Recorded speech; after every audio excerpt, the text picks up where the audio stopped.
সকাল সকাল বর্ধমান রেল স্টেশনে এসে টিকিট কেটে 8 নম্বর প্ল্যাটফর্ম থেকে ট্রেন ধরে বাইরের দৃশ্য দেখতে দেখতে পৌঁছে গেলাম নিগন রেল স্টেশনে। নিগন স্টেশনের বাইরে টোটো স্ট্যান্ড থেকে টোটো ধরে পৌঁছে গেলাম শিমুলিয়াচটি অর্থাৎ নিগনচটিতে। ওখান থেকে সরফরাজের গাড়িতে চেপে পৌঁছে গেলাম গ্রামে কিছু কাজ মিটিয়ে পৌঁছে গেলাম নিগন দেশবন্ধু বিদ্যা মন্দিরে। আর আমি এই স্কুল থেকে পড়াশোনা করেছি। যাই হোক, স্কুলে কাজ মিটিয়ে আবার পৌঁছে গেলাম নিগন রেল স্টেশন। আর এই নিগন রেল স্টেশনের পাশেই রয়েছে দক্ষিণেশ্বরের মন্দিরে আদলে তৈরি কালীমাতার মন্দির। এই মন্দিরটা একদম নতুন তৈরি হয়েছে। নিগন রেল স্টেশন থেকে মাত্র 500 মিটার দূরে রয়েছে এই মন্দির। নিগন থেকে আমার ভিডিও কারা দেখো অবশ্যই কমেন্ট করে জানিও। আর তোমরা এই মন্দিরে আসতে চাইলে কমেন্ট সেকশন চেক করে নিও। মন্দির ঘোরাঘুরি কমপ্লিট করে নিগন থেকে ট্রেন ধরে পৌঁছে গেলাম বর্ধমান রেল স্টেশনে। বাড়ি ফিরে আমার ছোট ছোট ভাই বোনদের সঙ্গে প্র্যাঙ্ক করেছি, সেটা তোমরা একবার দেখে নাও। এখানে আমার ছোট ছোট ভাই বোনগুলো রয়েছে, তা এরা আমার সাথে যাবে এখন ঝগড়া করতে।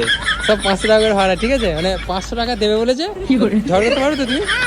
কি করে রাখি ভালো ঝগড়া করতে পারে? যাবে তো তাই? মুখটা দেখাও, শোনো।